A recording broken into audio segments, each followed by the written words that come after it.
Stopping the screen sharing. Would you like to introduce yourself, please, Erica? Sure. Well, my name is Erica Braverman, and I am coming to you from the past because I'm an hour earlier than y'all. Yeah. I live in Austin, Texas. I'm the ghost of accessibility past, so it might be. But I'm really excited to be here. I found out about this group because Richard Jackson is my uncle. So a little bit of nepotism, but I'm thrilled to be here with y'all to talk about digital accessibility. And I do plan to stick around for Q&A afterwards. So I know you'll get to talk to me a lot tonight, which I'm really excited about. But without further ado, I guess I will go share my slides. Make sure I can do this. Let me see. Oh, hang on. I think I have to do this one. I'm going to try this a different way because it's not quite doing what I want it to.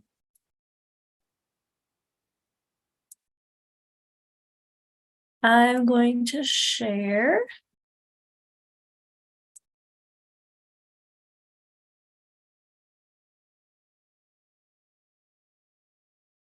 How's that looking?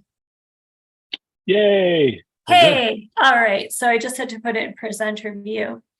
Okay, so thank you all for coming tonight. I know y'all could be in happy hour right now, and you chose to spend this evening with me. So thank you so much for coming to hear my presentation.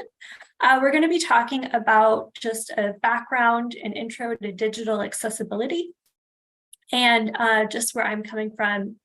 I'm the UX research lead at Larunda Inc. We are a new and tiny startup based in San Antonio. And as you can see from my job title, I am so far forward in the stack that I have slid off of it completely. And all I can do is watch the users interact with the front end. I can't even touch it anymore. But I do, I have delved into plenty of the more technical points of what happens when people are looking at an accessible or inaccessible interface. So I hope to be able to share some of that, share some of what I've learned along the way, and give you guys some pointers for how to learn more yourselves. All right. So just a brief overview of what we're going to be talking about, just a background on digital accessibility. What is it? Why is it so important? And then some assistive technologies that people might be using to access online content if they have a disability. And then what can developers do? Just some tools, concepts, and tips. Not exhaustive because we'd be here all week, but I'm hoping to leave you with a good starter kit. And then what you can do to learn more about accessibility. And we will start with our background. But before we get into digital accessibility, I always like to take a step back and talk about what is accessibility, because the first time that most of us interact with accessibility or lack thereof is in the physical world. So we have two guys in the middle in this picture who did choose to go to happy hour rather than our meeting tonight. And they are in possibly a rooftop bar. I see some kind of deck, having their pints. One of these men is using a wheelchair and the other is not.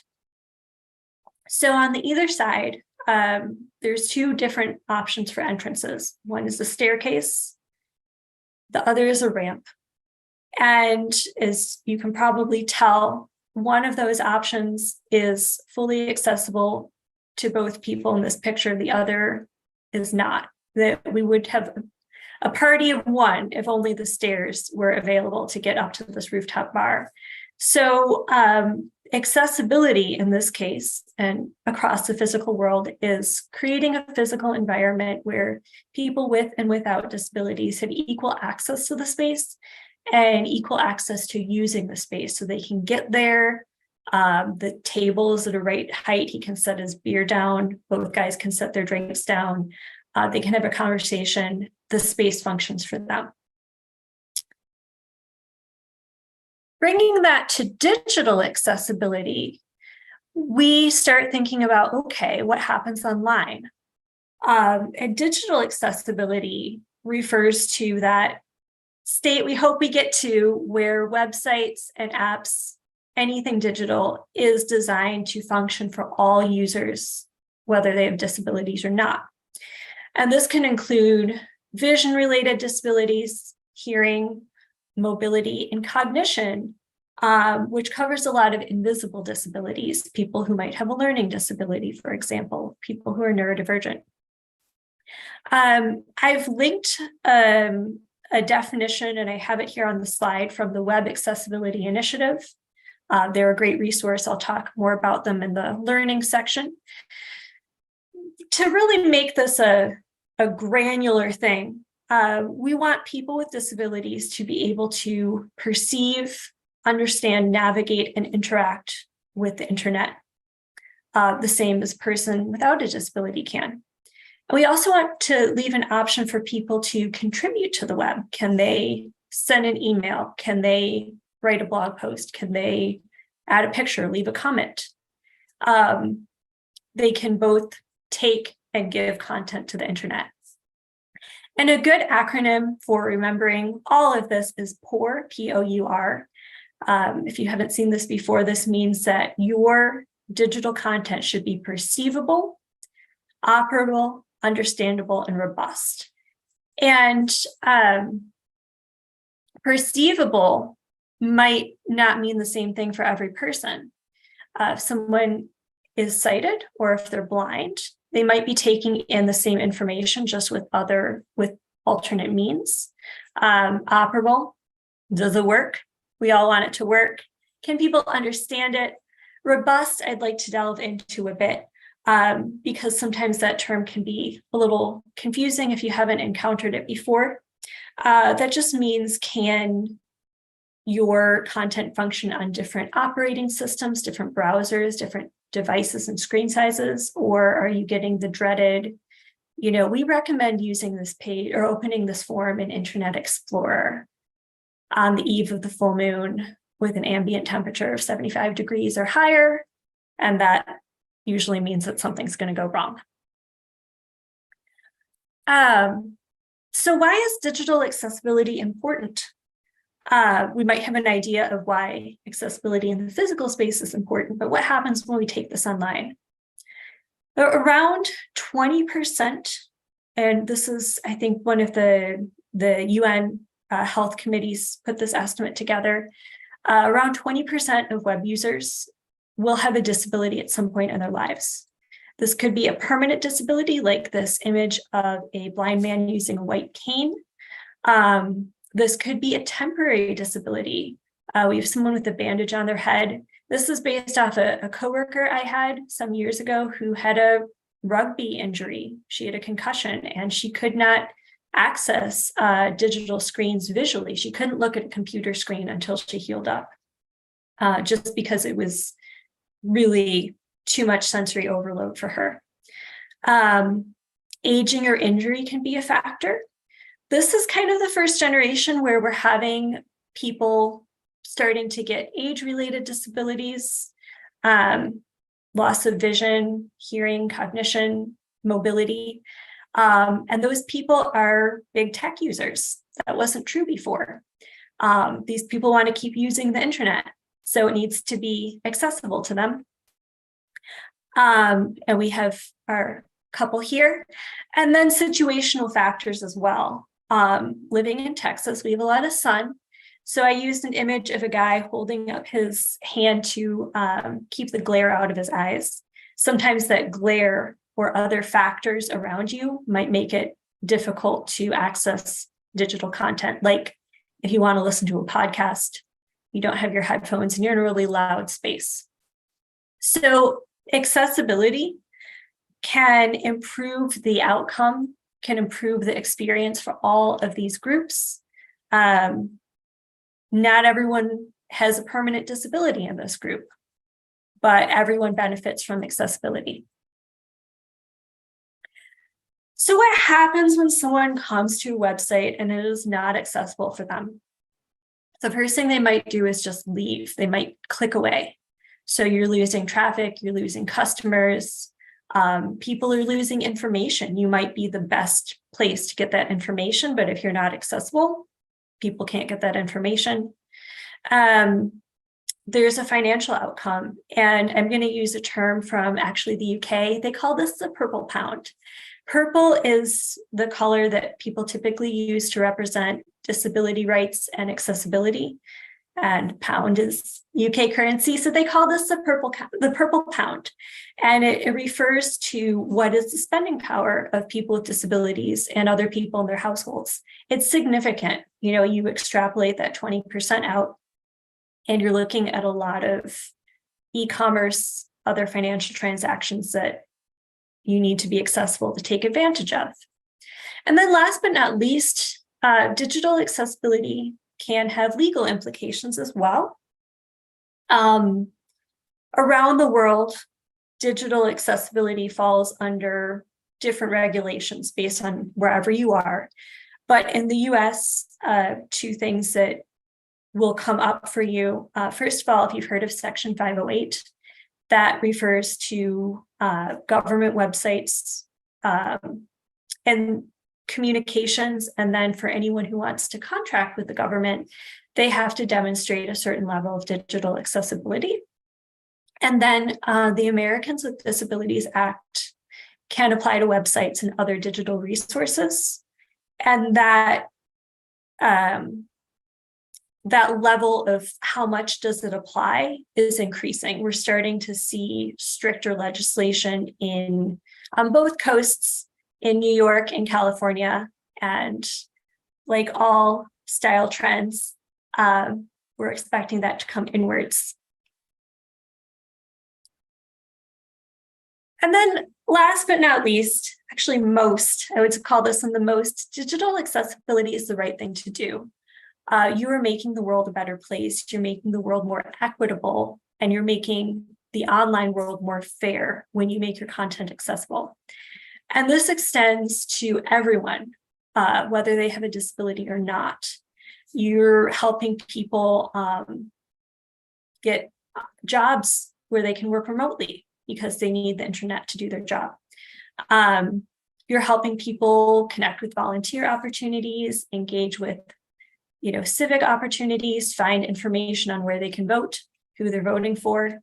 Online learning, especially after COVID, is huge. Entertainment, accessible games. I just had someone send me a YouTuber he started following, a friend of mine.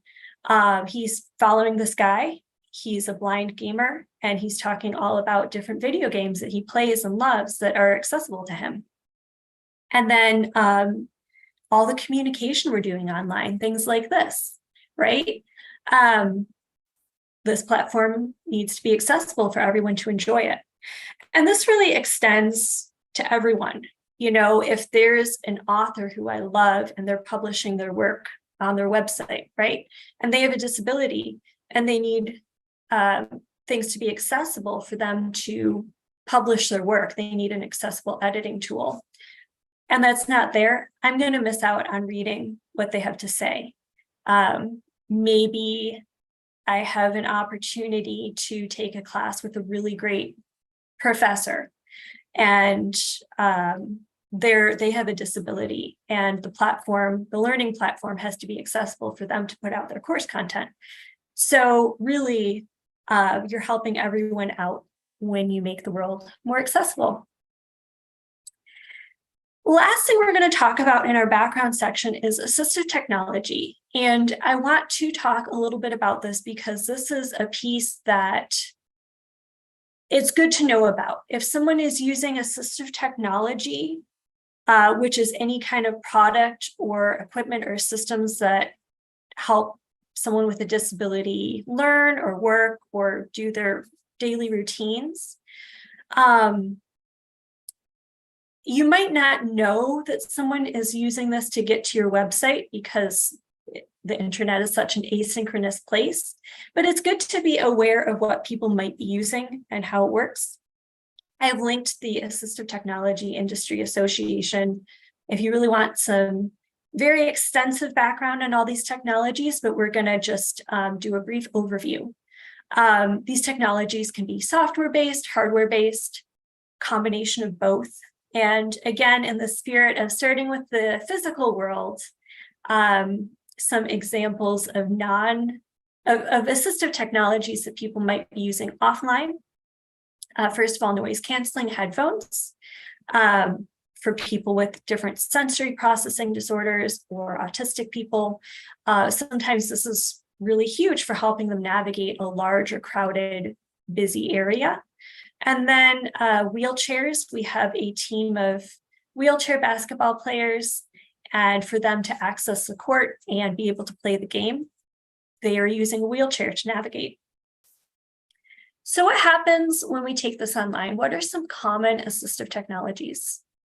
The first one I want to talk about is a really key one because this is a make or break technology if you're blind or have very low vision. It's called a screen reader. And it is a software that reads content from the web page, not just paragraphs and headings, but also button labels, links, things like that. Image descriptions, if you've got alternative text on your images. There's different brands, some are paid, some are free. They're on different operating systems, different devices. And you can adjust the navigation. Screen readers will adjust if they interact with something like a link or a form. They'll tell you what they're looking at and make it easier for you to navigate. They can also create lists of links and headings, pull out all those links and headings from a page and make a little list for easy navigation. And then they can generate audio or braille output. So if you're using a screen reader, you might be using headphones or earbuds to get that audio. Or if you want to get your content via braille, you can use something called a refreshable braille display. And I have a picture of this. It looks kind of like a keyboard, except instead of keys, it has dots that can raise and lower. And as your screen reader is reading through the content, it raises or lowers those dots to form braille letters, so you can read everything in braille. I also have an image of the JAWS screen reader, a screenshot of JAWS open, and it has a window pulled up with a link list, a heading list, so that the user can tab up and down and select a heading if they know exactly which portion of the page they want to go to. So these are great tools. They make the internet possible for blind users. So really important consideration, making sure that your accessibility is screen reader compatible, that you're hitting all the points that a screen reader needs to function. Another one is color and contrast modes. And I love talking about this one because like many accessibility features, such as video captions, these different color modes that we have on our phones and computers are things that started as accessibility features, but a lot of people who don't necessarily have a disability enjoy using them. I have my phone in dark mode because it's less eye strain. If I've been working on a laptop all day and I close up shop and it's going out time and I'm texting the group chat to figure out where we're going, I like having less eye strain. If it's stay in time and I'm going to be scrolling my phone, then I like to have less eye strain. So that works for me. I have some screenshots here of some other types of color modes that people might select. These are all screenshots of the Texas School for the Blind and Visually Impaired homepage. The school is right here in Austin. And they're a little bit unique in that on this page, you can click a button to adjust the color mode just because they anticipate a lot of users with different visual accessibility needs. But pretty frequently, people will use settings on their device to set up all the content to present in whichever method that they choose, whichever color mode. So we have the standard layout: white, you got light blue, red heading, blue links.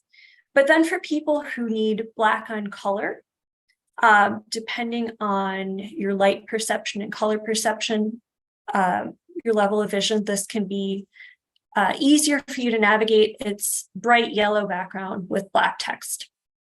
Then if you want high contrast, which is great for people who are very photosensitive, it turns the whole screen black in the background.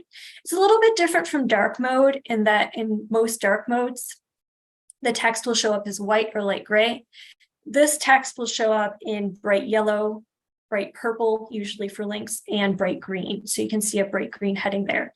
So lots of different modes. I encourage you to see what your devices have as their color mode options. There's lots, and there are more coming out.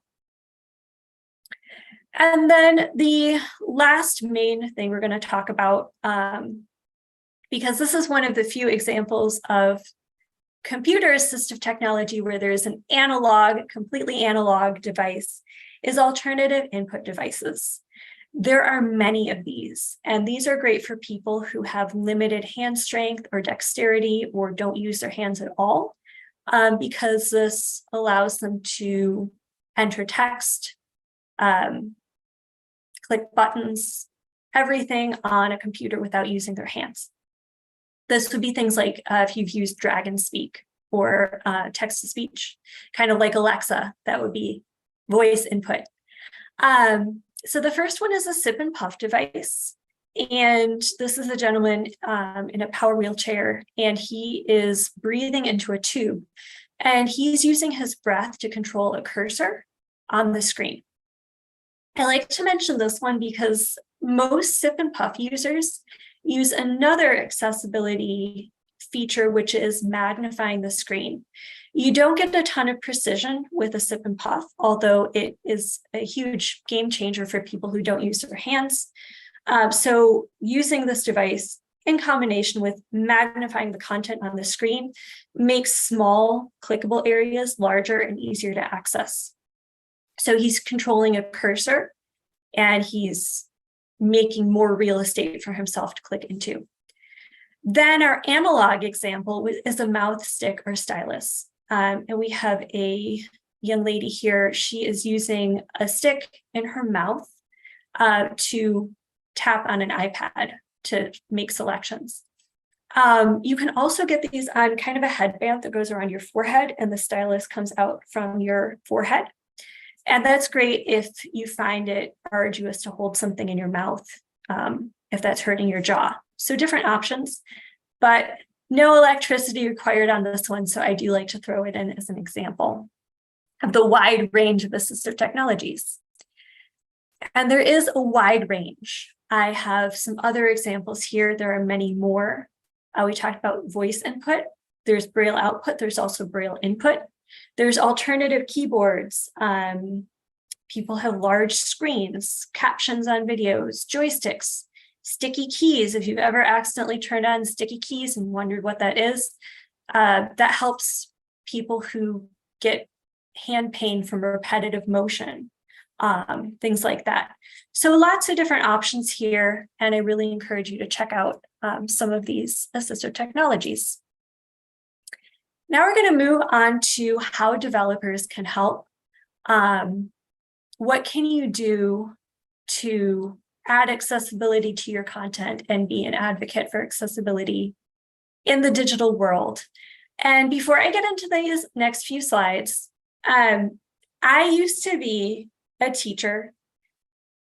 And so I have to get into some of the touchy-feely stuff, talking about some of the mindsets or some of the stress points that people might get into when they start engaging with accessibility.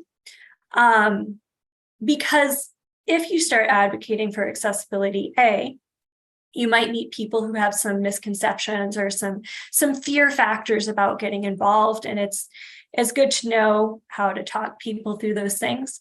Or also, if you start to wonder, can I really do this? understand where some of those stressors might come from and how to put them into context. So we're gonna do a little bit of the, everyone sit down, crisscross applesauce, and talk about how we're feeling today. I say that facetiously, but really it is important to be able to put what we're learning and doing into context and process it as we do it.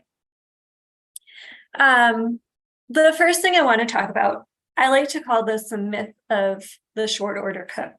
So if you're not familiar with the term short order cook, think of like a diner and a cook in the background, in the back, in the kitchen, and he's making 10 different types of breakfast for 15 different people. And so he's trying to make French toast and eggs and bacon and sausage and oatmeal and hash browns for all these different people. And he's doing too many different things to please too many different people. And he's under a lot of pressure. And sometimes I like to talk about this as a short order cook, because sometimes I feel like when people start to learn about accessibility and, okay, I need to do something for blind users and something for users with limited hand mobility and something for my deaf users and something for my users with ADHD. This is too much. How can I start? What's the point? I'm going to burn myself out. One thing to think about that can help is how accessible design features might support multiple users. So you could make one change and really help a lot of different users. Case in point, a transcript. So if anyone listens to podcasts, you might have come across a podcast where you have the option for a transcript. So you get the whole text of whatever is in that podcast.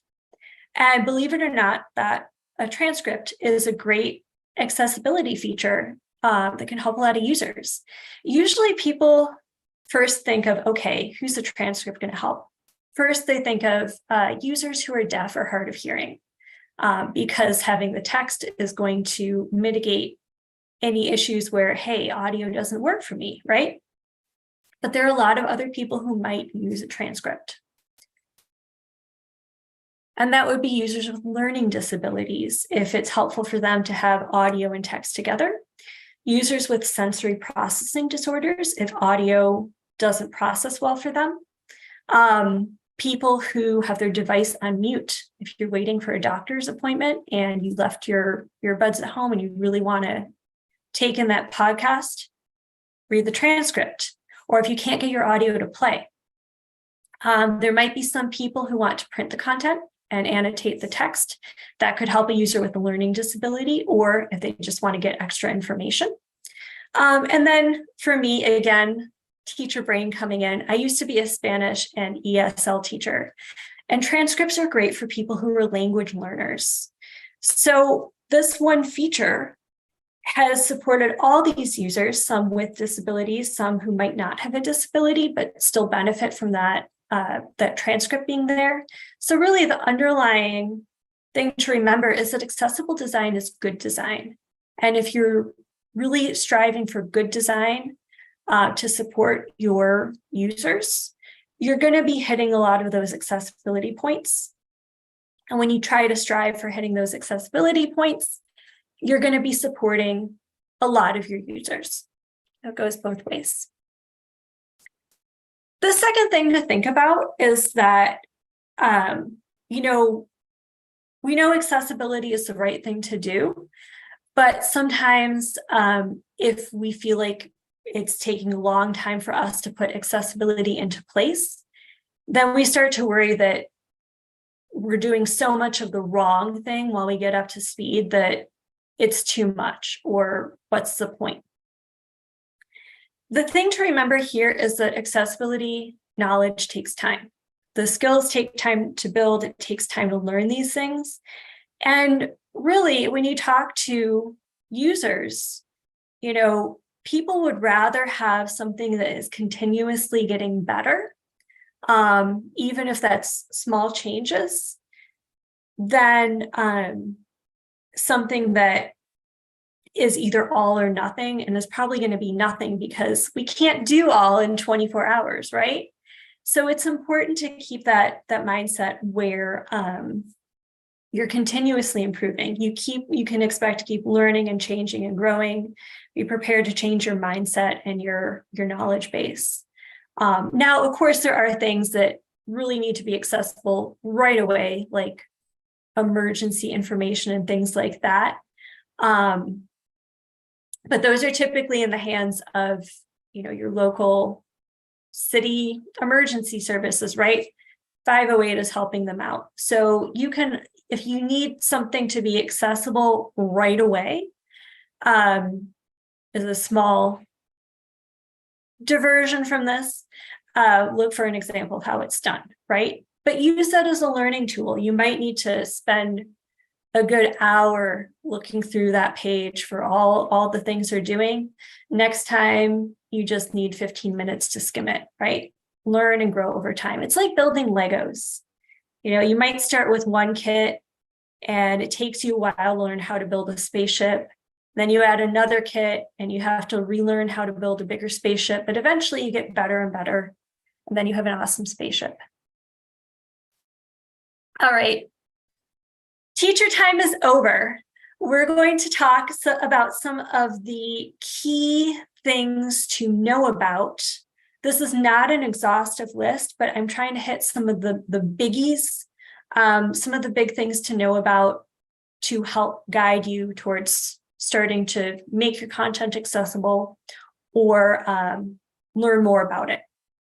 Whether it's for your own personal site or if you're working on someone else's site, or, someone says, hey, we need someone to start working on our company accessibility policy. Here's some of the big factors to keep in mind.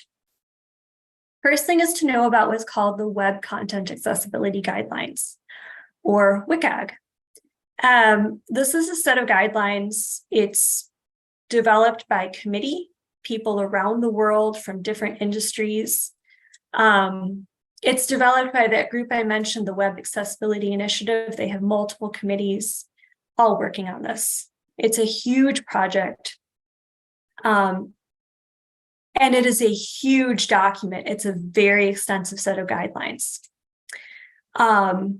It mostly deals with the front end. Okay, there's some stuff that is a little further back in the stack, but really it's mostly front end. And it's meant to be used worldwide, not just for developers, but for people developing those accessibility laws, okay? So in the US, when they look at Section 508, for example, they're looking for a specific WCAG level. WCAG comes in levels. It has the version and then a rating of A, AA, or AAA. AAA is the best, but it can be very challenging to get to. So a lot of times people will say, we're looking for AA. We're doing the best we can. I think Section 508 is currently at version 2.1 AA. Okay, so you'll see a rating and version. That's how you know which specific level of WCAG you're dealing with. We are currently on version 2.1, as I said, for Section 508. Version 2.2 will come out this year, and version 3.0 is already in progress, but that's down the line. Fun fact, when I gave this another version of this presentation, same topic, but it was a while back in, I think around February of 2020 or March or so, to the SEMCO group, that section on where we are, what version is coming out was the same, okay? It was the same. It has not changed. The mills of committees grind slowly, y'all, but they're grinding and these things are on the way out. Now, before we get off this slide, I want to point out that I say note about the Web Content Accessibility Guidelines. Don't sit down and try and read the whole dang thing because it is huge. It is huge and you will hurt yourself, okay? It's gigantic. The best way to really make use of this in context is to think of, okay, what do I need to know right now and go look that piece up. And then later, I need another piece, look that piece up. Build your knowledge in pieces, again, coming back to that same concept, because reading all these guidelines out of context is not helpful. And I've heard this advice from many great minds across the accessibility industry. And then when I started working with the guidelines specifically, I understood why. So little pieces of WCAG. Another thing to know about, and this is really critical, because you need to know, okay, I know WCAG is there. I have existing content or new content that I'm making. How do I know how accessible this is, right?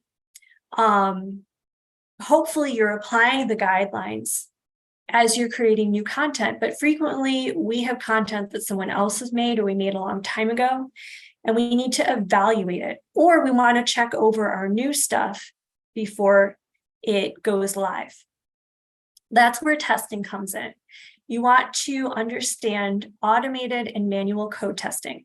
We're going to start with the idea of the automated testing because that's what most people are able to use. Even if you're not technical at all, there are automated tools, typically something where you put in the page URL and it generates kind of a mini report. Is what's happening on this page? Are there errors? Are there things that are accessible? I threw in a link here to one of the tools, and I'm going to send out this presentation at the end, so you'll be able to get through all these links. The one that is my favorite to use is called Wave, but there are others. There's a free version of another software called Axe, all these different ones. It's important to know their limitations. It's not bad to use them. They can help you save some time, but know what you're getting. They capture about 30% of accessibility errors, really. So they're not going to give you the comprehensive view.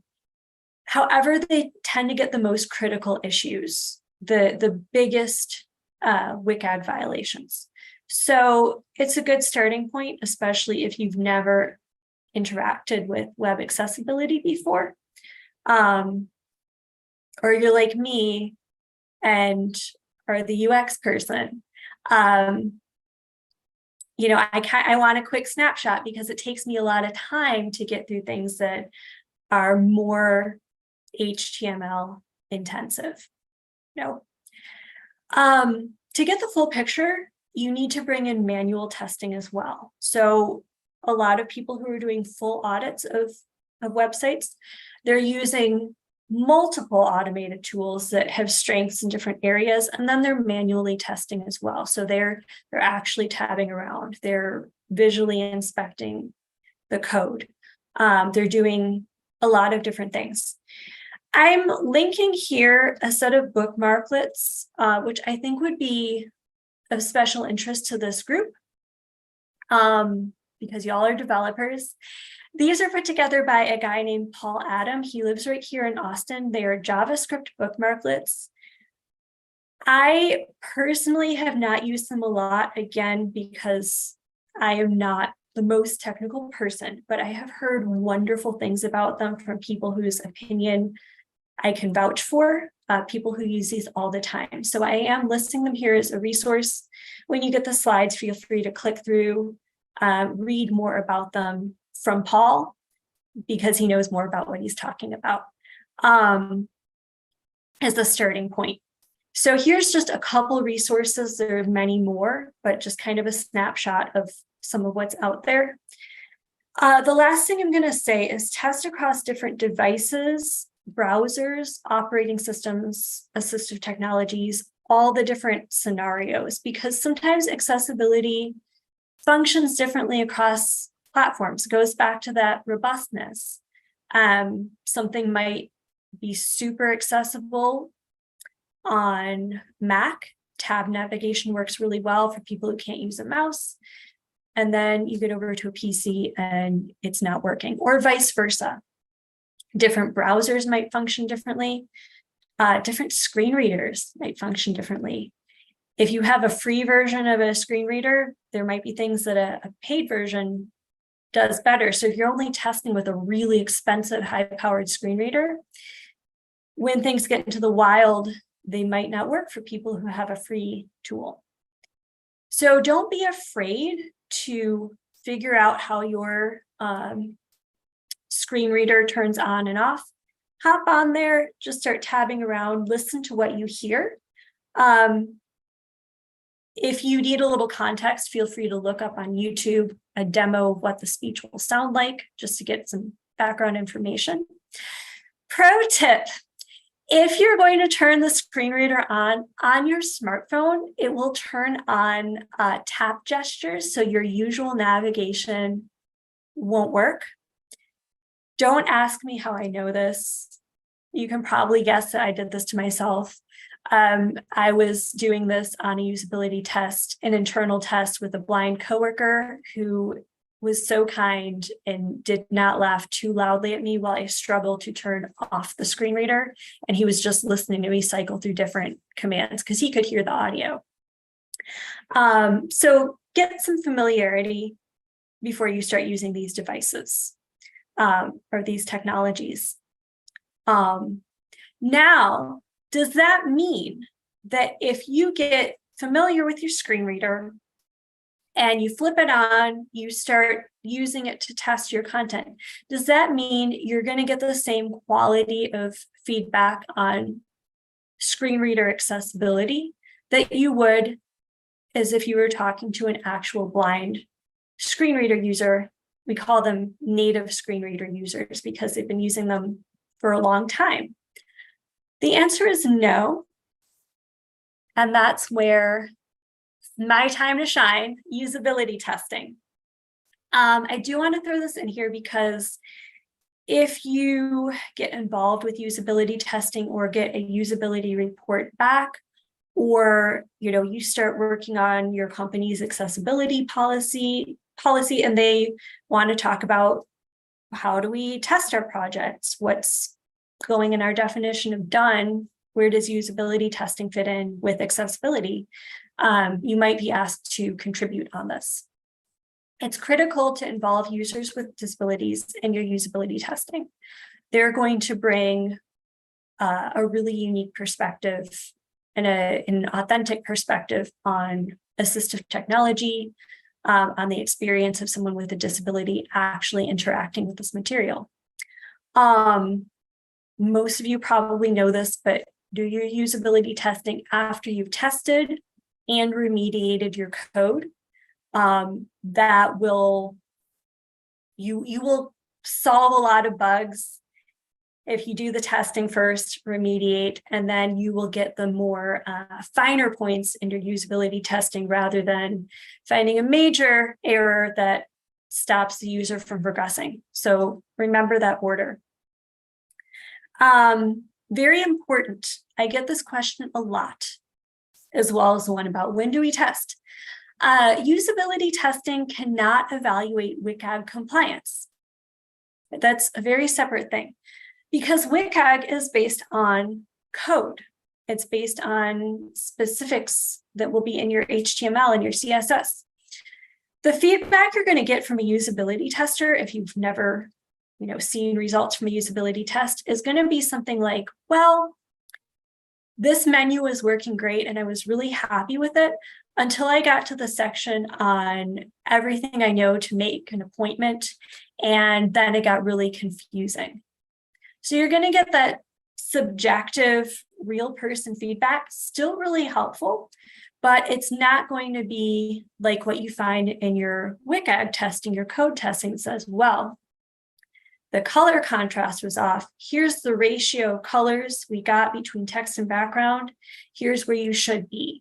Or, well, your focus ring, which is if you've ever tabbed through a menu and you see a box come around different items, it's a focus ring. That needs to be a certain level of thickness to stand out. Your focus ring doesn't meet requirements. Things like that are very granular and come from that code level testing. Occasionally, I've had someone come into a usability test and they'll get really specific, and then I talk to them and I find out they're a developer. So sometimes you do get that, but really most people are just going to say, well, I'm here on my computer, I'm using the website, and I really like this, I really don't like this, or this really annoys me. That's what's going to happen. Also, accessible websites may have poor usability. You could have a beautiful web page with great heading structures. You could have great keyboard navigation. The text is large enough, it stands out well enough against the background. All your images have a alternative text, which is a hidden text description for screen reader users. Your buttons are fully interactive with keyboard only, the works. But if it's something like you don't give enough information in the content to tell your user what to do next, there's going to be poor usability, right? So sometimes you'll get negative feedback from a user, go back and say, I don't understand. We had a really high WCAG level, but they're talking about their experience of, does this work for me? Or am I getting frustrated? Last but not least, compensate your testers. If you bring in a tester who has a disability, may or may not use assistive technology, because not everyone with a disability does use assistive technology, but you're asking a lot of them. You're asking them to give high-level feedback. You're asking them to disclose a disability. Not everyone, there are plenty of people with disabilities who've disclosed a disability and had negative repercussions. Maybe they were ostracized or they were passed over for an opportunity that people didn't believe they could do. So that can be kind of an ask to have someone disclose a disability. You're also getting in-depth expertise on the experience of a user with a disability, including all those years of training that they've spent learning how to use assistive technology. So you're really getting, kind of a high-level consultant. So please pay your testers accordingly. I also, believe it or not, have people come to me, they want to do usability testing. They say, well, this is to make the world a better place. So we're expecting people to do this out of the goodness of their heart. This is not a paid opportunity. You say, well, do you pay your testers without disabilities? Oh, sure, this is our rate. Don't be that person. Pay your testers with disabilities equitably and fairly and in accordance with how you would pay testers with similar background without disabilities. I can't believe I have to say that, but I do. So if your team starts throwing that out, just tell them they can't do that. Can we do this? No. Another thing I want to talk about before we wrap up, we're almost at the end, is engage with your users. And I always like to talk about this because if you are working on, let's say you are the webmaster for a community organization's website and you have this whole plan for making it accessible, but you're doing that in and around your day job and family responsibilities and other obligations, and it's going to take you weeks or months. But that there's already some stuff that might be affecting people using the site. Start by engaging with your users. Include an accessibility statement on your website. Get it out there. Hey, we want to be accessible. We're working on it. This is what we've done. This is what we're doing. Make it clear that you welcome and value feedback. Really encourage people like, hey, if you're having a problem with the accessibility of this website, please say something. Give them multiple contact options to get in touch with you. This is especially important because depending on the person, if they're verbal or not, if they're hearing or not, if they're sighted or not, different types of communications might be easier for them. Okay, so you can say call, text, email, we have a contact form, make sure that contact form is accessible. Give people options. And last but not least, believe your users. And this can sound like, well, of course I believe my users. Like, why are you even telling me this? I'm here to listen. But I do want to draw attention to this because sometimes people will come to you and their perspective brings something in that you can't perceive. Like, I can say for me, I'm so used to getting through the internet by using my vision, my sight, or, even if a video has captions, I'm also hearing the content. I'm neurotypical, all these different things that if someone comes to me and says, well, my experience is like this, sometimes I really have to slow down, rethink what I'm looking at, make sure I'm asking enough questions, make sure I'm taking good notes, asking the right questions to really get a sense of what this person's experiencing and what I need to fix. Okay, so take that very seriously and give yourself time to understand what that person is telling you. I lied, got a few more things. And I'm going to try and wrap up pretty quickly so we've got time for questions. What about third-party tools? Maybe someone saying, this is a really awesome calendar widget, let's put it on the website. Or internally in our company, we're switching to a new payroll system. Let's use this tool. It's important to know about and know to ask for something that might be called one of two names. That could be a VPAT, which is a voluntary product accessibility template, or an ACR, which is an accessibility conformance report. VPAT technically refers to the template that you're using to organize the information. The ACR is the report with all the information in the template, but sometimes people will use the terms interchangeably. VPAT's a little bit of an older term. So you might see both. These are documentations of a product's accessibility status. This is going to have information on their WCAG level, WCAG compliance level. It's going to have information on what kind of testing they've done, when they've done it, when they fixed bugs, which things they fixed, which things they haven't fixed yet. All this information. And this is really key because when you have this information and you're trying to find out, okay, like, I want to know, should I buy this tool? I want to know, should I put this on my website? Because I want what I'm putting out there to be accessible. When you have this information, you can evaluate, is this product really going to do what I need it to do for my users with disabilities? Okay. So really important. Now, a couple considerations. First of all, frequently you will talk to a company, your product looks awesome, we're interested, but before we go any further, do you have a VPAT or an ACR? A lot of times people say, what's that?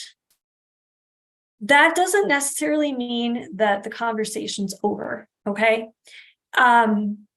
They might just be documenting all that, but they've never really formally called it a VPAT, especially if it's a smaller company and they might not have heard this term. They might be a solopreneur. They haven't really dove into the terminology, but they're documenting everything they're doing to be WCAG compliant. So, say, okay, well, what information do you have about your accessibility testing, remediation, WCAG compliance, all of that? And if they still say, oh, well, we're looking to put that into place next year, move along. It's time. They're not your people. But you gave them another chance. And you might have found, oh yeah, we have all that here. I'm happy to share that. And it's great. Another thing is to check the date of the information you receive. One of the guys I used to work with said, VPAT is like a car. The minute you drive it off the lot, it starts to lose value. And that's because things constantly update and change. So even something that's pretty recent, if there's been a lot of changes happening since then, it might have gotten rid of some of the features in that document. It might have fixed some of the bugs. It might have introduced new bugs. You don't know. So it's important to look at the date and just ask about any general changes that have been done since then. If you get a VPAT or an ACR that's like more than a few years old, it's probably pretty dead. And you're going to want to ask about what's been done in the interim, like in great detail. I'm going to need a lot of information here. So just, be aware of the date and, what changes might have occurred since then. Speaking of third-party products, I really did lie. I was like, oh, we're about the learning section. No, I forgot about all these goodies I've left in for you. What about a CMS or LMS? Now, this group is developers and you love open source. I love open source too. I'm so excited we're all here together. I love WordPress. But I meet a lot of people who say, oh, well, I have Wix, I have Squarespace. I'm using an online learning platform. Am I accessible?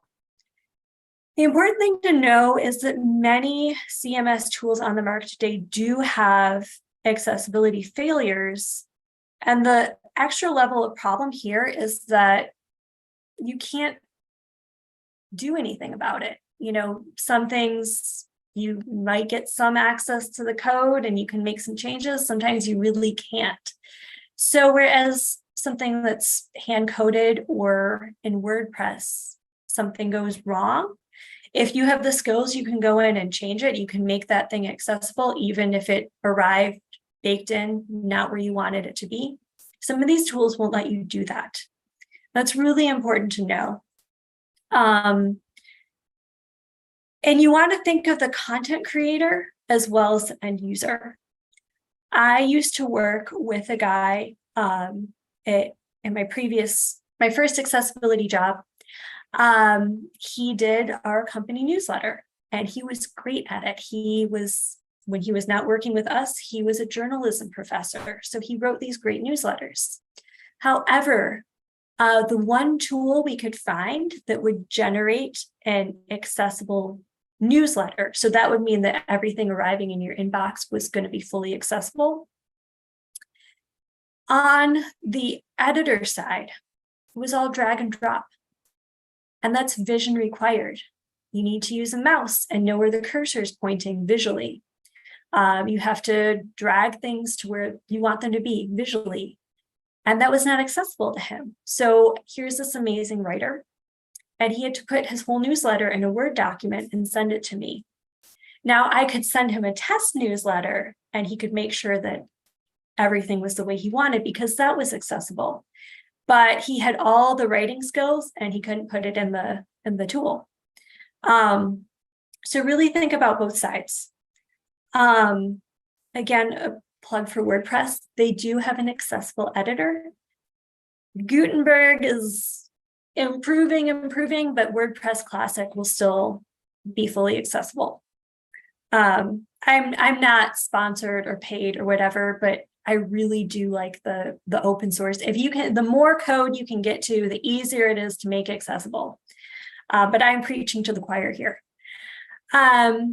Back to the third-party concept, plugins and widgets can impact accessibility. So, be mindful about what you're adding in. Some plugins can even break the accessibility of other previously functional parts of the site. So do a thorough test. If you add a plugin, do a thorough test afterwards. And again, for those plugins, ask for VPAT or ACR.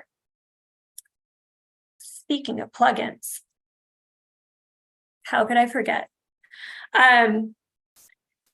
The accessibility overlay So if you go onto a website and there's a little circle with a stick figure and you click it and a menu pops up and says, congratulations, the site is accessible because we have this widget here. Does that work? They do not work. They do not work at all. Not only do they not work, but frequently they break the site. They might have a couple little extra benefits that would genuinely help some users, but really those users typically have those features preset through their operating system. So things like, oh, you could click here and have, reduced motion. People are doing that in their operating system, right? So it's kind of, extra. It's gilding the lily. It's adding something that's already there for those users. Specifically for blind screen reader users, there are major issues with this because frequently the overlay will do things like add in random headings throughout the page. It will push the content around and it makes the site less accessible. Another issue is that sometimes these third-party overlays will store your data, store your IP address, and then if you go to another site that has the same overlay, it'll automatically turn on because it knows that you use the overlay here, you're going to want to use it here. But when you think about it, that is essentially storing the IP addresses without consent of people who are blind. If you're sighted and you don't interact with it, it won't store your IP address, which is really problematic. And your IP address is now stored elsewhere. So not a great choice. But then the main thing is that these tools are promising like, hey, one snippet of code, we can fix your whole website. And that's not going to happen. That can't happen. It's not going to fix underlying HTML. So I really caution against these, really advise you not to use them. I have linked something called the Overlay Fact Sheet, which is a really comprehensive resource on what these tools are and what the implications are when you put them on your website, but please don't use them. All right, now we're getting to the wrap up here. You guys have stuck with me, so thank you so much. But I do want to share some resources on where you can go to learn more. Okay, we have the Web Accessibility Initiative, which I've mentioned like 3 times at this point. They're fantastic. They have a very dense website in keeping with they publish WCAG. So don't be afraid to click around. You might have to hunt a little bit, but they have amazing resources. There's also a free, I believe it is still free edX course that is an introduction to web accessibility. You can also get, if you pay, you get a certificate, but you can take it for free. That's a good intro course. Just because I'm UX, I have to add some accessibility resources from Smashing Magazine, but if you got UI questions at all, this is your place to go. The A11Y project. Oh, I forgot something, and it was on a previous slide, and I forgot to say it. What is A11Y? I put it in the title of my intro slide. A11Y is a numeronym, different from an acronym because it uses letters and numbers. It's a numeronym for the word accessibility.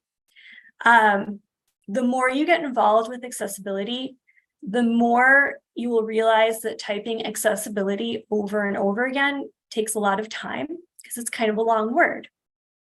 There happens to be 11 letters between the A and the Y in accessibility. So we shrunk it down to A11Y. This is also really cool because it looks like the word ally. So this also highlights that we are trying to be allies to the disability community as developers and designers. So if you see A11Y, they're talking about digital accessibility. Now we're back on track. The A11Y project is another great resource. I encourage you to check that out. And then there are some conferences, some free conferences that I also encourage you to look up, even if they're not happening for a while. Frequently, these conferences post their content on YouTube, so you can go watch whole sessions. AxeCon has been around for a long time. It is huge. It is great. They have, I think, a couple of years of archives on their YouTube channel. They are run by a company called DQ that makes a testing software called Axe, so AxeCon. A11Y Central is pretty new. They don't have a ton of stuff, but my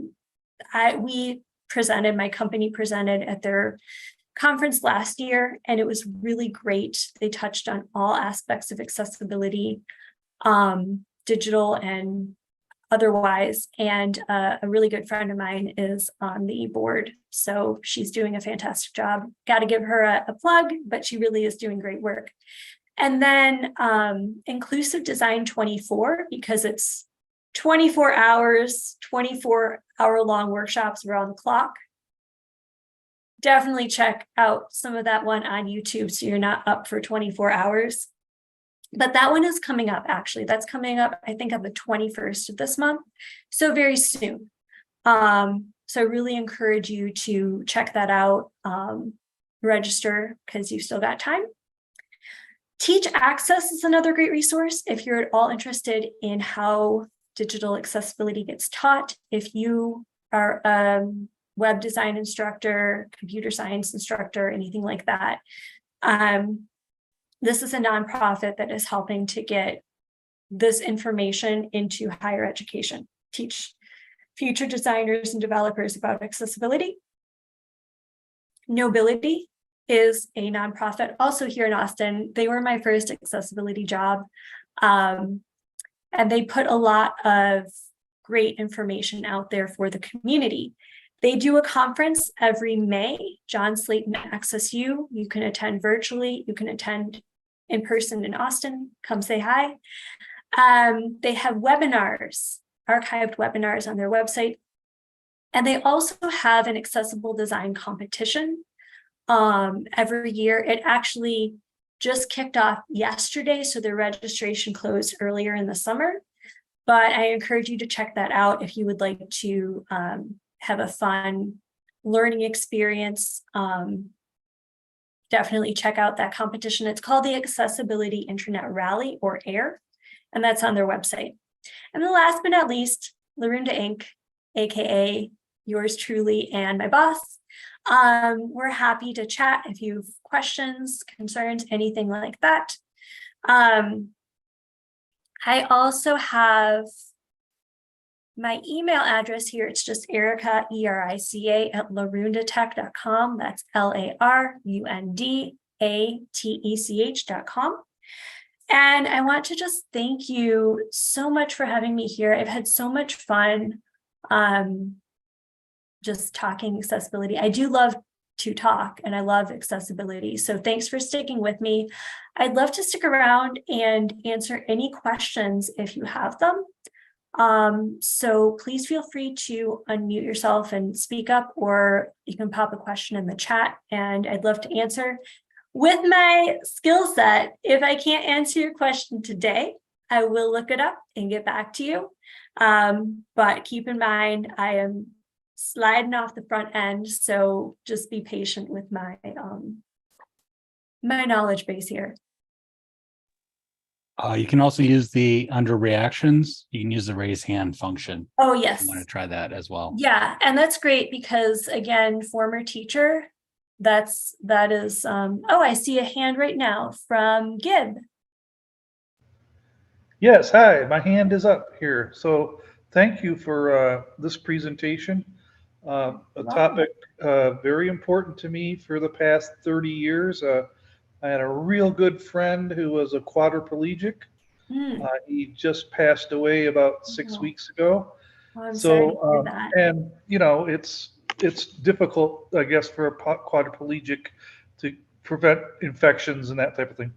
But one of the things that I noticed, you know, over the 30 years is I really became interested in these types of technologies because I would tell him about them. If I saw something, Yeah. say, hey, they're doing this thing where they're, and he'd be real excited about that and thinking this is going to be something he might use. And he did have quite a few of the technologies that you talked about here.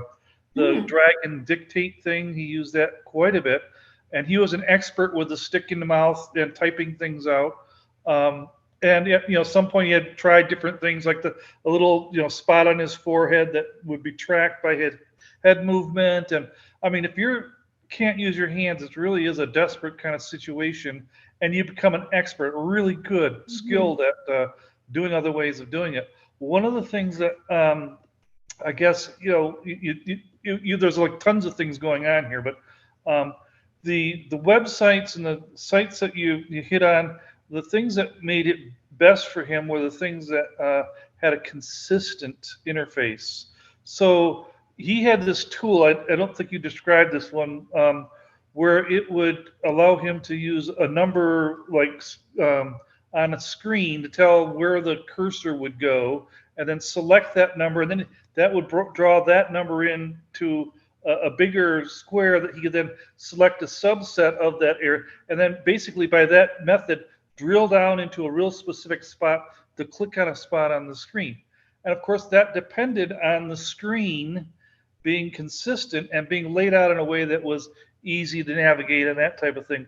So I think there's a lot of real easy things people could do. I mean, people get real fancy with these hidden menus and pop-ups and things like that that make it difficult for someone who doesn't have the ability to use fingers to navigate. So I think there's a lot of real easy things that can be done. I guess is what I'm saying. So this is great. You have a group that does this in Austin. I used to have a place in Austin, spent some time there, and I'm now got a place in Dallas, Fort Worth, and another place in San Antonio. So is this group that you belong to? Is it a one-off kind of thing, or do you have like chapters in different areas? So, well, I guess there's a couple different groups in Texas that I'm happy to tell you about. So I mean, our company, we're based in San Antonio. We're a for-profit and we're a startup, so we're tiny and recent. But we are there and we are really trying to connect. We've recently made a great connection with Disability San Antonio, which is a very well-established organization, talking about all aspects of disability rights and accessibility. So they have an extensive reach, and we're really lucky to be partnering with them. But for some of these other groups, there are definitely Paul Adam, who I mentioned earlier. He has an accessibility meetup. That's a great resource too, actually. A lot of places have accessibility meetups. Even if you find one that you love and it's not in your area, many of them are on Zoom. I just attended recently a meetup of a group in Boston where one of my friends is part of their leadership, but it was all on Zoom, and they're fantastic. Accessibility meetup in Boston. But he runs the Austin accessibility meetup. I know they do a lot of stuff in person because sometimes they go to a bar. There's a blues band called Blue Mist, and their lead singer is blind. I believe he's a friend of Paul's, so they like to go see him. I mean, why not? Have some fun while you're working. But that's a good resource. And then Nobility is Austin based. They don't have chapters. They're just kind of in Austin, but they're a nonprofit, and they engage with people all over the place. So they're happy to connect as well. Okay, great. Thank you very much. And I love what you said about a lot of these fixes being really simple. That is so true. A lot of times people think that they need to add a lot of extra stuff when really something like going through a page and making sure that their headings are accurate, or that their content is broken into paragraphs and it's large enough and easy enough to read. that makes a big difference. So sometimes it's really the small things and things that are not necessarily even a big technical solution. You know, Right, you like don't have to. alternate text. Alternate text is very helpful in some cases. Yes, very much so. Very much so. Yeah. I see another hand from Dale. Yeah, earlier in one of the slides, you had a list of a whole bunch of tools that people use to attempt to read web pages or access them. Do these have I'm not a web front end developer, so I'm clueless here, but do they have a common interface, or does that mean that if I'm going to support all of these people that I have to buy one of all of these tools and do all testing on all of them and learning all of them just to get my website up? That's a really good question. And that is a good question because you don't want to like buy all the stuff that you don't need. I will tell you about this. So frequently when you're talking about testing across different devices, the most critical one to do that with is screen readers. And the reason for that being that a lot of these other technologies, like for example, Dragon Speak, or what Gib was talking about with the wand and the focus in device, those just kind of plug in. Okay, so they're not going to be sort of endemic to the system the way a screen reader would be. The best way I would think about starting out with the screen readers is to first look at everything that's free, because that will be on the device that you have. So if you have, rule of thumb is if you have a PC, you already have NVDA. If you have, which is their screen reader, it's in the system. If you have a Mac, you have VoiceOver. If you have an Android, you have TalkBack. And if you have an iPhone, because it's Mac, you'll have VoiceOver on there. So start by looking at the devices that you have. The only screen reader that people really use that you're paying for mainly is JAWS. And that runs about $800, which is a big investment. If you are doing a lot of screen reader testing, it might be worth the investment. But one thing that I know that in previous jobs I've seen the auditors do, and I'm going to try and describe this as best I can. You guys are probably like, oh yeah, we know what this is. There was an interface they could buy, or a tool they could buy that would essentially replicate different browsers on like the same machine, different operating systems, different browsers. I thought it was magic. And so people will go in and say, okay, I want to test this as if it were a PC. I want to test it through the Mac, Firefox, Chrome, all that stuff. And they could do it. And that was working very well for them. So I would look at something like that. Is a possible option. I don't remember what it was called. I'm like describing as if I'm, the Connecticut Yankee in King Arthur's Court. Well, he said the sun was going to go away, and it did. But but that worked really well for them. As far as the different devices, also another thing that we commonly did is like honestly just go around if you have other people working with you, who's got an iPhone, who's got an Android, let's pool our resources. So really, I would not spend a lot of money on buying JAWS, for example. I would look at what you have, what you can already just have access to with the devices you have, and then maybe look into that magic tool, which I really wish I knew the name of. But I wouldn't worry about spending a ton of money. That's a really good question, though.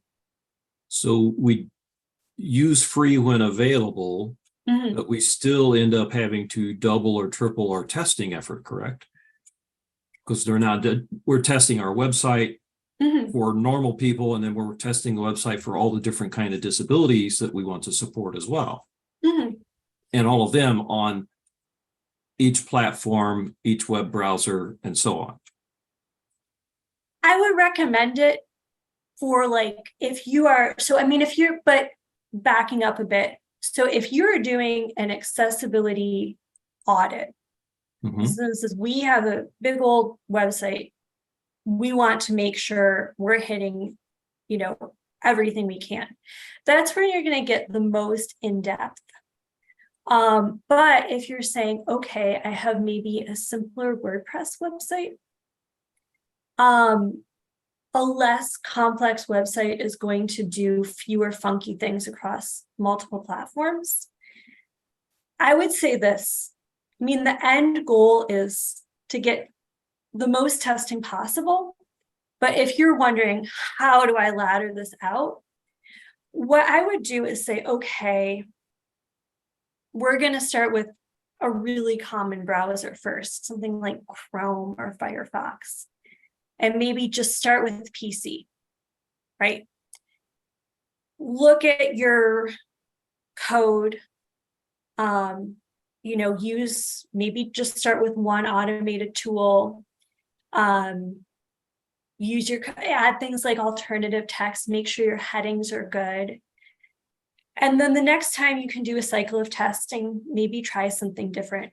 It's way better to do smaller, manageable amounts than to just try and do everything all in one go, because who's got the time and budget, especially if it's like a personal website and you're not dealing with, okay, we've got this much money to throw at this, so have at it, that kind of thing. So don't be afraid to break it into manageable chunks. But if you're looking for a full-scale audit, you might be reaching out to companies like, yes, we do audits. That's what they're going to do. So hopefully that makes that seem more manageable. Yeah, I guess my fear is that this is sounding like big companies, the IBMs, the Googles, the Microsofts can do this on their websites, but the mom and pop grocery store or your local church, this would be overwhelming. Yeah. And it can feel really overwhelming when you're thinking, oh gosh, I have to do all this stuff. But what I would say for the mom and pops is typically they're going to have, something like, for example, a large bank is going to have a whole system that must like get people access to their money when they want it, right? Right. A smaller, like an e-commerce, is going to have a much simpler setup.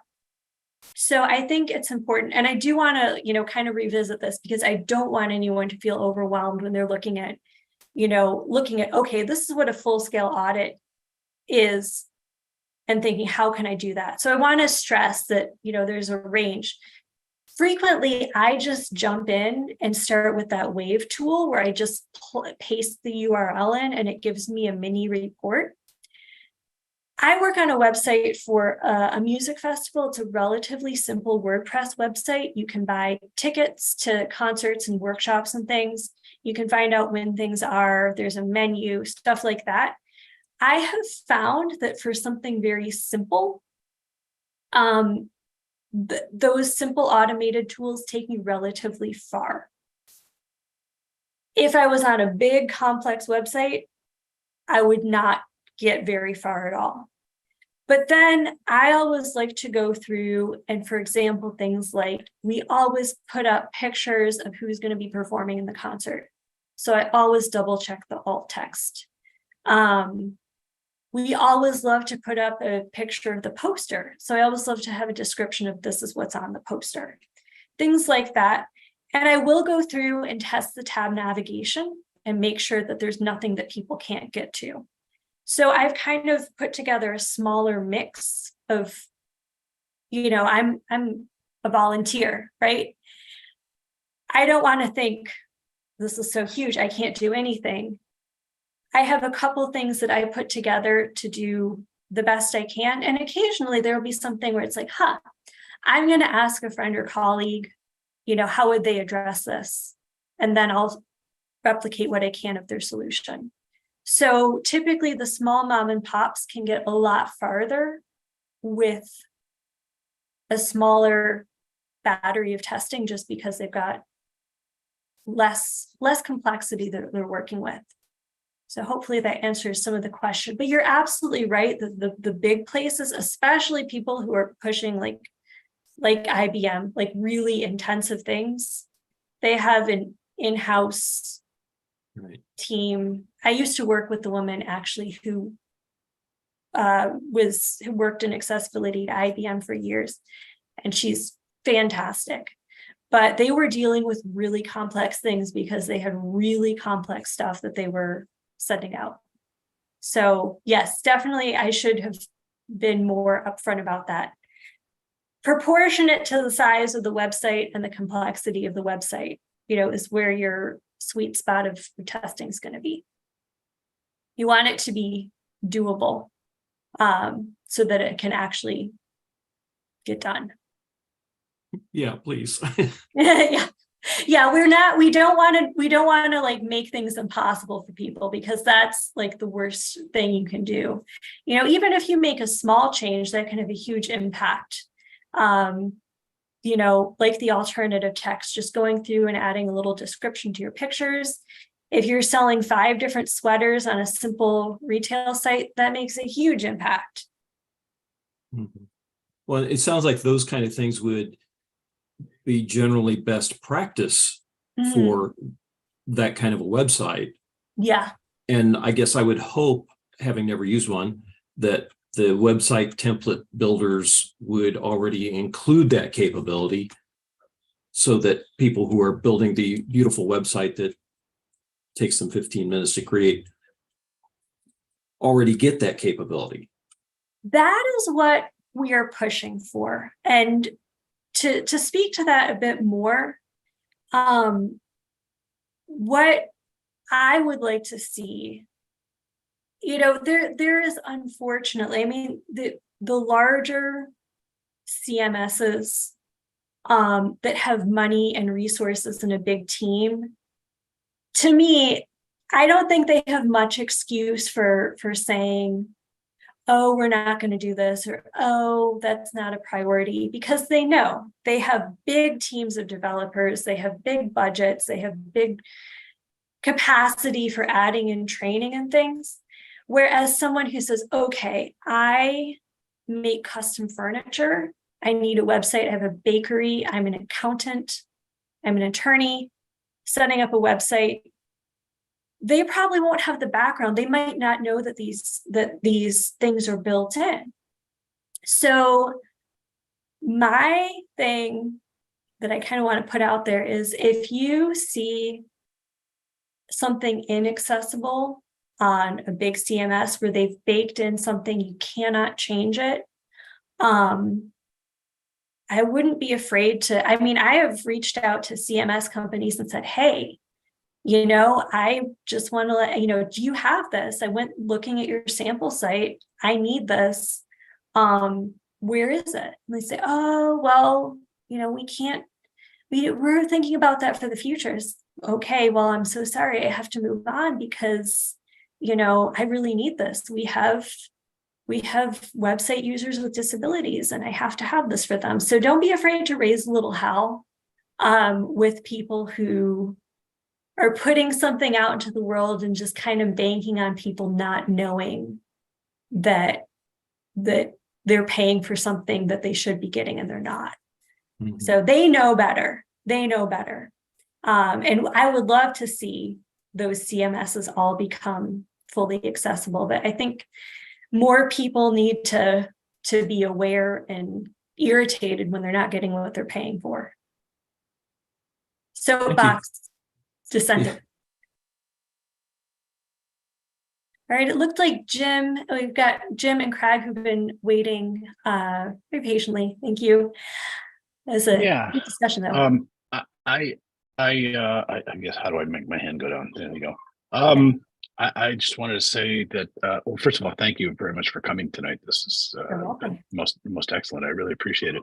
Um, I, I, I, I don't think of myself as having a disability, but I do have a bit of color blindness.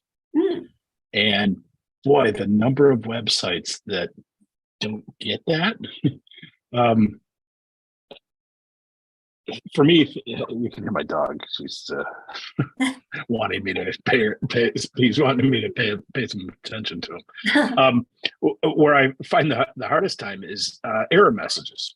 There, for some reason, people like to do black on red or red on black, and I just can't see it. Yeah. I cannot see red on black. And man, it kind of hurts for me to look at it. So what I have to do is like take my mouse and select the text, and that like reverses the colors somehow. Yeah. And so then I can see it. But Yeah. boy, I sure wish people would avoid those dark colors on dark colors, and especially the red on black. Oh yeah. Those dark, when there's not enough color contrast, that can really throw people. Yeah. And, you know, believe it or not, I mean, coming from the usability testing side, sometimes I have, you know, and that's one of the things where it's like, you know, some things that on paper technically count as a disability, a lot of times people might not identify as having a disability. Sure. And both of that is okay. I mean, we're kind of going by the book, but, you know, Sure. everyone has got their perception of, you know, like this is how I'm moving through the world, and that's okay. But sometimes I have gotten requests like, we want to test with people who are colorblind. And they're looking for just that. They're looking for, does our color scheme function? Does it direct people where they need to go without annoyance or irritation or just not a good experience? And you know, in WCAG, actually, there is a requirement that you may not use color as a sole indicator. So, for example, in a big, especially for colorblind users or blind users too, who are also not perceiving color, that just red, you did the wrong thing, green, you did the right thing, and that's it. That doesn't work. So there's a requirement there saying, hey, you know what, you have to have some text or a labeled icon or something that doesn't make color the only way you know what you're doing. So that's a real thing, and people are messing that one up. I think they do every year an analysis. It's called the 100 websites something. And they go to different high traffic websites, analyze the homepage, just get a snapshot of who's got accessibility errors, how many. The number of websites with accessibility with significant, and I'm not talking, oh, you know, this is this minor little thing that, you know, technically, but it doesn't really play out necessarily, like major ones. Color is the worst offender, color contrast. I'm a millennial. If you need to blame it on millennial pink against slightly paler millennial pink, I think that's a big part of it. It's not a good trend. But that's a big issue that a lot of people don't know about. But it's an easy fix. Just hop into your CMS, play around with your color wheel, find something else you like. You know, I talk to people and they see it just fine, and they don't understand it. It's got to be like the difference between being blind or not. You know? Certainly the sighted people can see it just fine. Well, that's in some colors I'm blind. Yeah, exactly. And that's the whole thing about, you got to believe your users, because you have to, you won't be able to get their perception, but you have to trust when they say, hey, I'm having a problem, because they are having a problem. Craig, you've been hanging out with your hand up. Thank you so much for waiting. No worries. First off, thank you for an awesome presentation. Really appreciate it. Second thing is, my wife is also an educator. And it seems that anytime that accessibility comes down, it is generally a giant plunger that's like, we need to make accessibility happen. We need to make it happen right away, without necessarily understanding how long it takes in order to make things accessible. Yeah. What would your guidelines be for how to push back gently without seeming like you're completely saying, I don't want to do any of this? That's a really good question, because that comes through pretty frequently. You know, a lot of times you get someone higher up who doesn't Just have an sprinkle the idea. accessibility on there, and there you go. Yeah, just sprinkle the accessibility on. I think one of the things to factor in, because you know, I think this is a situation that calls for statistics. Some of the information that might help frame these initiatives and like, hey, so this is what you're asking for. Here's the hours and the money that you must be willing to spend, right? Is to look at, when you mentioned sprinkling accessibility on, that obviously doesn't work. There's no accessibility dust. The cost of remediating something that is not accessible for accessibility is something like 10 times higher than building something accessible from the beginning. And that's hours, that's people power, that's money. So I think that, you know, saying, okay, you know, you want our system that exists to become accessible, because you're looking at this from the lens of accessible development, something getting built for the first time. Really, you're asking for something 10 times larger than what you believe this to be. You know, don't be afraid to price it out. Don't be afraid to hour it out and say, you know, is this what you want? And I'm not saying this to get people to turn it down. You know, you don't want people to say, oh no, we're not doing that. I mean, the end goal is accessibility, but the end goal is like doable accessibility that people can do without, you know, having a huge problem and working 85 hours a week on no sleep to try and meet impossible deadlines. Like, that's not going to work.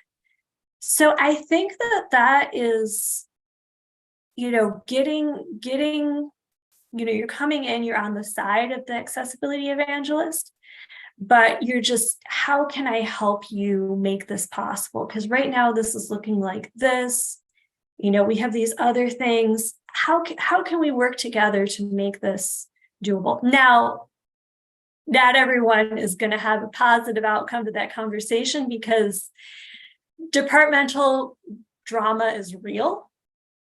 But I think just getting the more statistics, the more models of what has been done.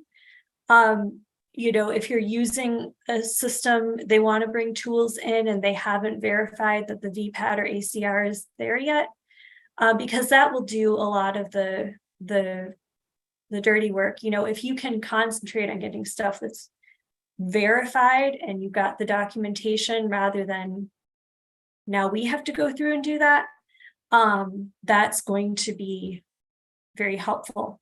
And look around the district, you know, see who is all the stakeholders, because, and what's your wife's role specifically?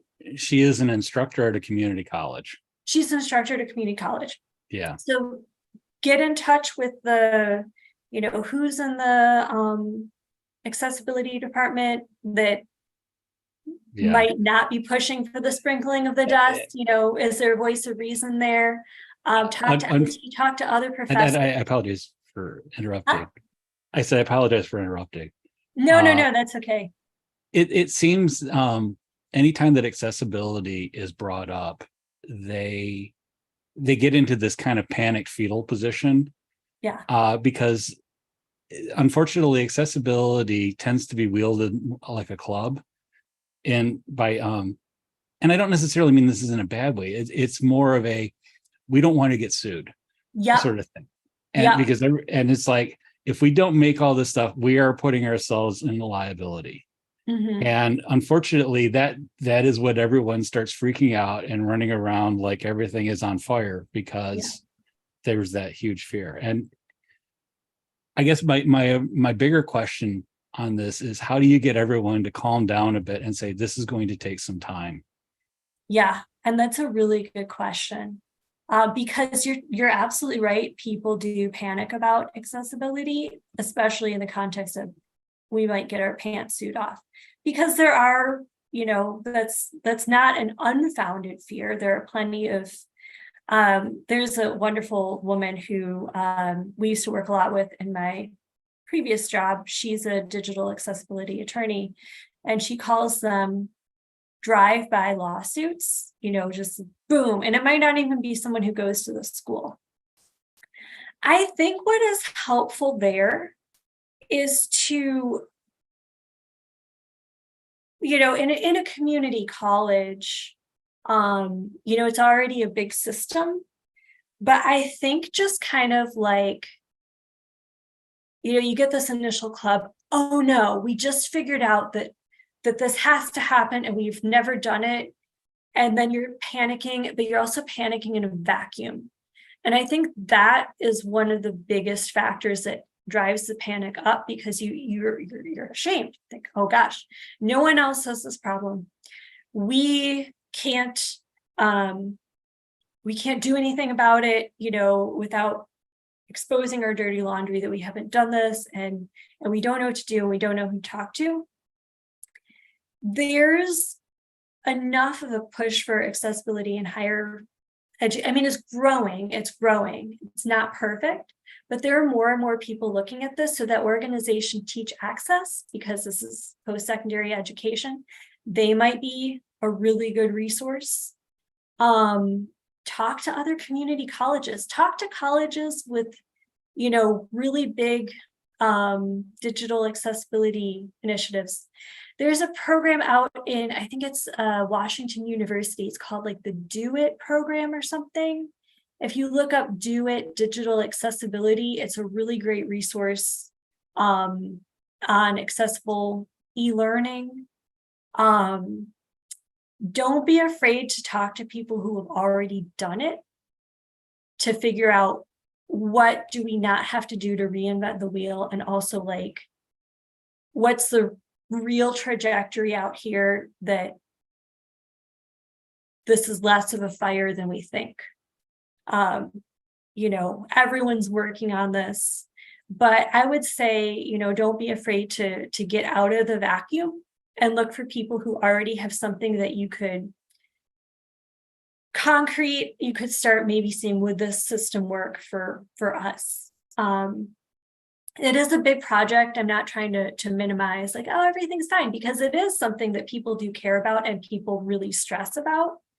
But I think it's, looking to good strategies that already exist is a big part of it. And don't be afraid to get out of the vacuum. Sometimes it's just like, talk to a friend, and they're not going to magically solve the problem, but it might be something like, oh, have you tried this?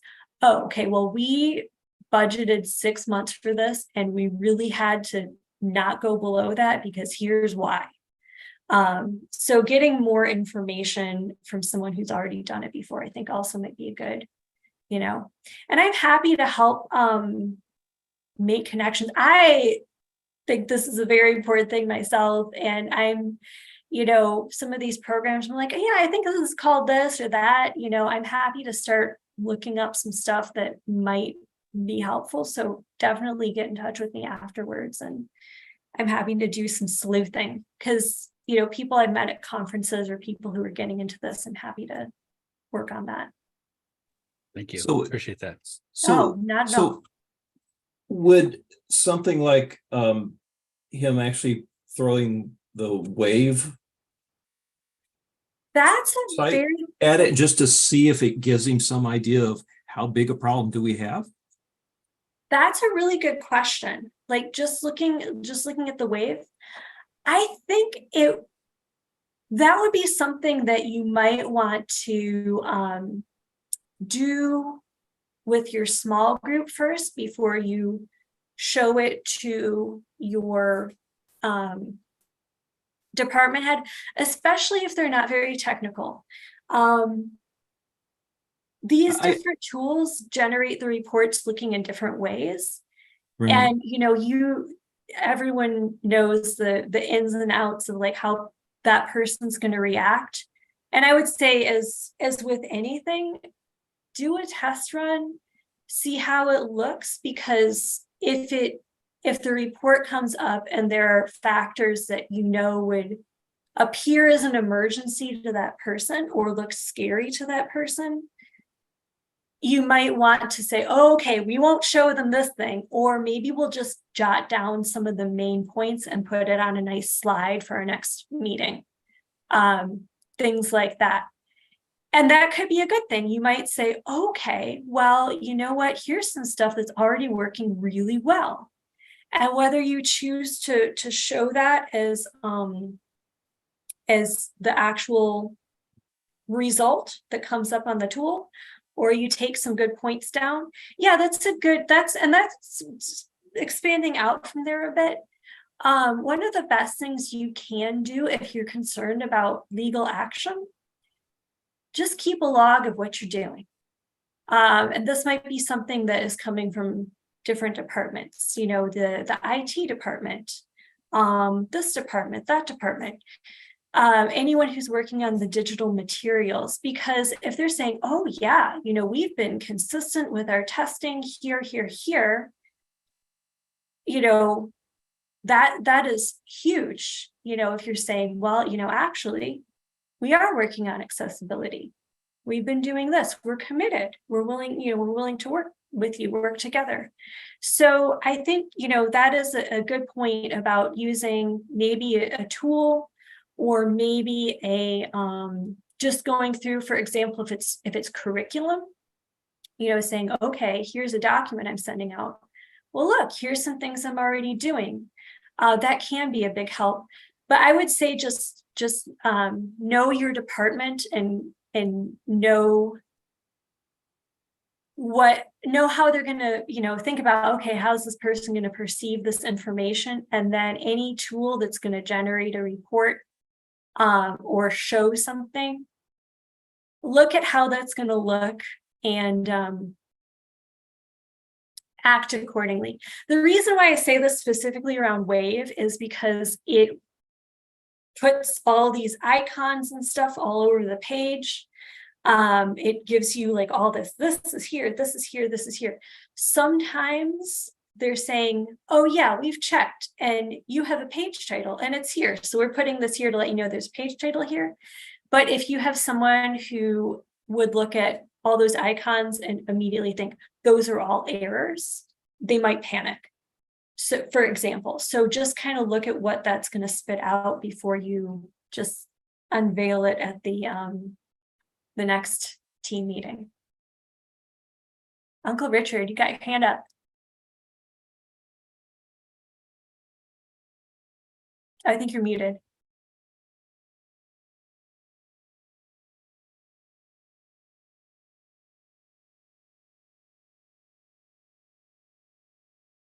I think you're still muted.